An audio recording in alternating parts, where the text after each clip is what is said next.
Bonjour à tous et bienvenue dans cette nouvelle vidéo. Alors aujourd'hui donc vidéo qui fait peut-être suite à une précédente vidéo que j'avais fait sur le calcul d'un top N des ventes par rapport à un modèle de données. Donc, on avait déjà vu la fonction top N qui est filter et on va aller voir ici comment bien faire ça en utilisant des variables DAX pour simplifier vos formules pour essayer de calculer ce top N. Alors donc le modèle de données je l'avais présenté mais je vous le représente vite fait. Donc ici, vous avez une table principale des ventes avec ici une table des clients qui relie ici les codes clients, une table des produits qui relie votre catalogue avec la table des ventes, mes régions avec mes villes et évidemment une table des calendriers obligatoire dans un modèle de données qui permet de pouvoir relier toutes vos dates par rapport ici à votre table et puis derrière des petites mesures. Alors, je ne vais pas refaire ce que j'avais déjà fait, mais on avait déjà calculé donc ici la mesure, on a calculé une mesure ici qui va afficher le top des ventes. Donc le top des ventes, on l'avait vu, la mesure, elle affiche la somme de ma colonne revenu de ma table des ventes. Voilà. Et on a ici le total des ventes cumulé qui est 1 914 000, qui correspond ici à 1 915 000. On avait calculé aussi le top 3 des ventes, donc en lui affichant bien le fameux, on lui a fait un calcul sur ma mesure et on va lui dire ce calcul tu vas le faire uniquement sur les 3 premiers produits des ventes. D'accord? Top N, hein, il a besoin de 3 arguments. La valeur du top, ici on veut le top 3, donc on affiche 3. On aurait pu afficher 4, on veut le top 5, top 10. Sur quoi? On veut le top 3 des produits, donc il faut aller chercher la table des produits. D'accord? La table des produits, vous l'avez ici, là, donc la table des produits, hein, c'est ici la table où se trouvent tous les produits avec le nom des produits. Et donc dans cette table des produits, on ne va chercher que le montant des ventes. Voilà, en gros, on va chercher les 3 plus grosses ventes de mes produits par rapport ici. Et après, il va vous calculer le total. D'accord, il fait un calcul. Mais cette valeur, voilà, elle va afficher toutes les valeurs. Elle va juste calculer les 791. Voilà, donc elle a fait les 282 plus 255 plus 253. On va retrouver ici nos tops. D'accord. Mais elle affiche tous les produits. Maintenant, ce qu'on veut, nous, là, pour l'instant, cette top 3 ne fait que calculer. Moi, ce que je voudrais, c'est n'afficher que le top 3 uniquement. Donc pour ça, eh bien, on va créer une mesure et on va utiliser des variables. Comme ça va vous simplifier aussi vos calculs directement. Alors, eh bien, on y va. Donc, on va créer une nouvelle mesure. Donc, on va se mettre dans la table des mesures et on va créer une nouvelle mesure. Et là, on va utiliser donc le top 3. Alors, top 3. Donc ici, on va afficher, on va ce coup-ci l'afficher. Donc ici, on va l'afficher top 3 produits. Et là, on va l'appeler V2, V3, V2. OK. Et on y va. Donc, première chose à faire, donc on va déclarer des variables. Donc ici, on va utilisation, on va mettre des commentaires. Donc pour mettre des commentaires en langage JAX, vous mettez diviser. Voilà. Utilisation des variables. Okay. Et notre première variable qu'on va faire, eh bien ça va être donc var. On va utiliser la fonction var. Et eh bien on va lui définir déjà le top. Donc ici on va mettre top valeur. Et le top valeur, eh bien ça va être égal à 3. Okay. Ensuite, eh bien on va lui demander ici, eh bien on va lui calculer, on va lui demander de calculer, on calcule le montant total des ventes du top 3, du top 3, on va mettre des produits. Et des produits. Okay. Donc pour ça, eh bien on va utiliser donc une deuxième variable. On va l'appeler top produit. Et on va utiliser le top produit table qui va être égal à quoi? Okay. Eh bien, on va lui dire, ça va être ce qu'on a fait top n, on va refaire quasiment le top n. Top n de quoi? Donc la valeur, on la connaît maintenant, la valeur c'est mon top valeur. Ok, top valeur. Ça, c'est mon premier argument. Mon tableau. Bien, mon tableau, on va lui dire ici de le faire, s'il enlève les commentaires, sur ma table des produits, mais sur toute la table des produits. Donc, c'est là qu'on va utiliser le fameux all selected. Voilà. Et on va lui dire, donc all selected, en fait, ça reçoit toutes les lignes du table, d'accord, en ignorant les filtres qui ont été éventuellement appliqués à l'intérieur de ce. Voilà. Et là, on va lui chercher la table qui s'appelle le produit. On va me chercher dans la table de tous les produits, d'accord. Et le dernier argument, eh bien, il vous attend ici le order by expression. Ben, le order by expression, on le sait, hein, où est-ce qu'il doit chercher ça? Il doit chercher ça, il doit faire le calcul sur ma mesure total vente. Et on ferme notre, voilà, ici, on va faire mage entrée, et on va fermer le total. Okay. Voilà, donc ça, déjà, on vient de calculer. Maintenant, eh bien, on va afficher maintenant, et là, on ne garde, parce que je vous rappelle, hein, là, on vient de faire exactement la chose qu'on a fait tout à l'heure. Là, il a fait le calcul, là, uniquement. Et là, moi, ce que je veux maintenant, c'est, on ne garde, que l'affichage des top 3 des produits. On ne veut afficher que les top 3 des produits. Okay.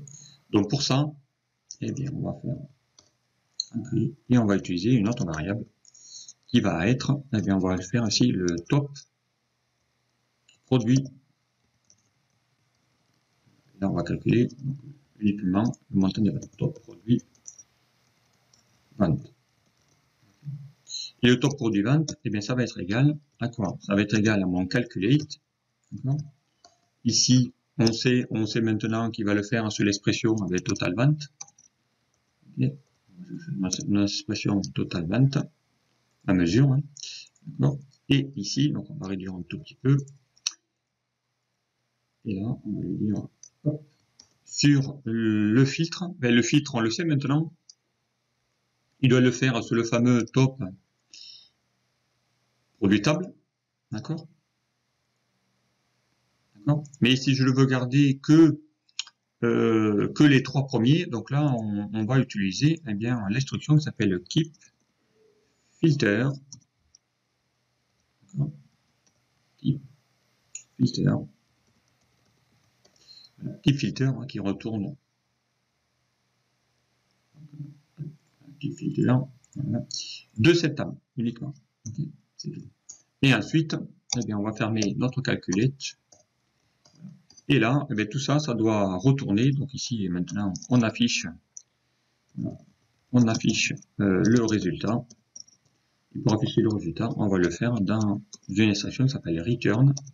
Return quoi? Return quoi? Donc là, maintenant, on va avoir le détail. Alors, on va réduire un tout petit peu pour voir toute la mesure. Mais il doit retourner eh bien, ce qu'on vient de faire. Donc, il doit retourner la dernière étape, le top produit vente. Ok, voilà, il doit retourner tout ça. Alors, on va valider, on va aller voir s'il n'y a pas des erreurs de syntaxe. Alors, est-ce qu'il y a des erreurs de syntaxe? Calculate, filter, bande. Je vais oublier une parenthèse. Donc, tout ce qui est vert se met en commentaire. Voilà, donc a priori, il n'y a pas d'erreur. Donc, 3 variables. Une qui va afficher le top de valeur. D'accord. On va afficher le top 3. Comme ça, si demain je vais afficher le top 5, le top 10, ben, il n'y a plus qu'à changer ce chiffre, ça va calculer tout seul. On va lui dire de le faire le top que sur la table des produits. Donc, on lui a dit, hein, on veut que les ventes de la table des produits. Donc, eh bien, on va lui dire, va me chercher, grâce à la fonction top-n, les 3 premières valeurs de toute la table des produits et sur les montants des ventes. Donc, et on met ça dans une variable qui s'appelle top produit table. Okay. Et ensuite, moi, je veux pas avoir tous les produits des ventes comme il y a ici sur les restes, mais on veut que garder que le 3 premiers. Donc, pour ça, on va faire avec la fonction calculate, on va lui dire, sur ces totales des ventes, tu vas ne garder dans cette table des produits des ventes que que les 3 premiers.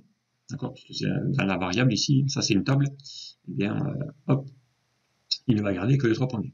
Et ensuite, on va afficher le résultat de cette variable là-dedans. On va tester, on va fermer, voilà, on va calculer. Donc si je prends maintenant mon top 3 V2 et que je vais glisser ici, vous allez voir que là, il va m'afficher que le top 3. Voilà. Si je les remets par ordre, voilà, par ordre croissant, eh bien, il va ne garder que les 3 premiers.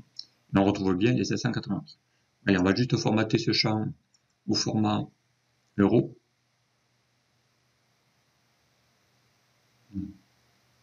Et là, donc ça vous permet ici de pouvoir eh bien, afficher, calculer, mais en même temps afficher le top 3. Donc, si je prends cette version V2 et que je vais lui mettre en étiquette ici, et que je remets le même format que lui, voilà, eh bien, on va retrouver exactement les mêmes montants. Hein. Version 1 ou version 2, c'est le même. Ok. Voilà. Donc, cette formule vous permet ici, cette fonction, hein, je vais la remettre à l'écran. Celle-là, vous pouvez la retenir parce que voilà, c'est celle que j'utilise tout le temps pour calculer mes tops de mes produits, de mes régions, de mes ventes. Bon. Si j'avais voulu le top 3 des ventes par client, eh bien, j'aurais pu prendre exactement la même chose, mais changer juste quelques données. Okay. D'accord. Exemple, on va en faire un. Donc ici, on va faire un petit CTRL A, CTRL C.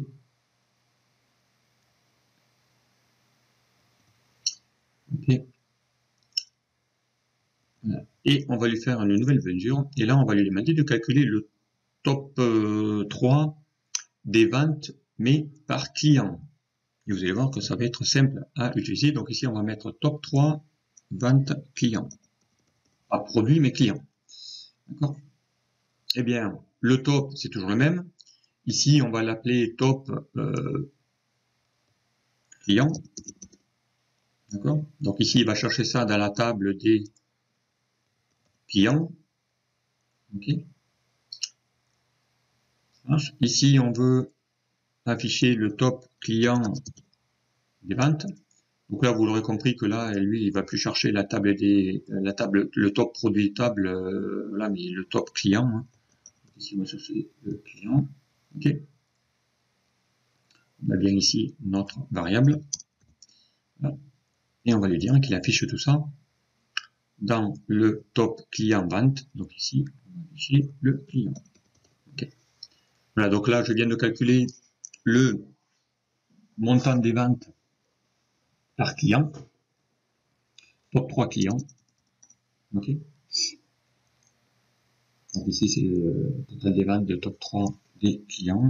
On va mettre tout ici. Et ici, c'est pareil. Dans le commentaire, on va le changer. C'est mes clients. Ok. Voilà. Donc, on va vérifier s'il n'y a pas d'erreur de syntaxe. Je ferme ici mon intitulé. Donc ici, si je prends ici ce petit tableau maintenant et que je vais prendre maintenant dans la table des clients, mes noms des clients. Ici, on a tous mes noms de clients. On va aller ici. Ici, on a mes clients. Je voudrais donc, si je prends ici mes ventes par client, ici on les a. Donc là, on a 1 214 000, on va retrouver les mêmes. Là, mais je veux qu'il m'affiche uniquement le top 3 de tous ces clients. Eh bien, on va le faire directement ici. Là. Eh bien, on va afficher le top 3 clients. Le top 3 des clients, les voilà. C'est le client 2, c'est le client 8 et c'est le client 16. Donc ici, j'ai le top 3 des clients. Donc si je prends mon top 3 des clients, on va le mettre sous format de carte, lui aussi. Et on sait que ça, c'est le top 3 des clients.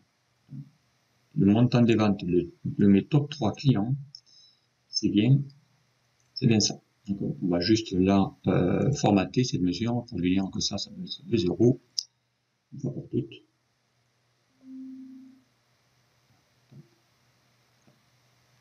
Voilà, mais ça, si je le trie ici, vous allez voir que on a bien ici les montants. Ce sont bien les trois plus grands. Voilà, ici, les affiches, que ce soit trié dans n'importe quel sens, on a ici bien nos trois. Voilà. Et voilà, il est assez simple maintenant dans un petit tableau de bord de pouvoir indiquer. Et là, je peux aller même changer ici le filtre, hein, critère de filtre. Là. Je peux changer le filtre pour les mettre que 2019-2018. Ça va recalculer toutes mes mesures automatiquement. Ça marche aussi en tenant compte de mes critères de filtre, de date, d'année, tout ce que vous voulez. Voilà, donc ici, hein, comment afficher le top 3 de, enfin le top N, hein, encore une fois, n'importe lequel. On va remettre la mesure. En utilisant des variables, comme ça va être beaucoup plus simple après à remodifier.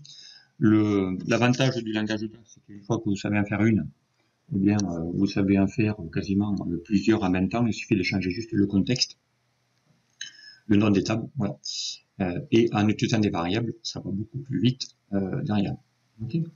Voilà, allez, je m'en arrête là pour ce fameux calcul top N que vous savez maintenant faire grâce donc ici, encore une fois, à la fonction top N, keep filter et all selected. Voilà, les trois vous permettent de calculer et d'afficher uniquement le top N des ventes par produit, par client, par tout ce que vous voulez. Allez, je vous dis à très vite sur un prochain tuto. Au revoir.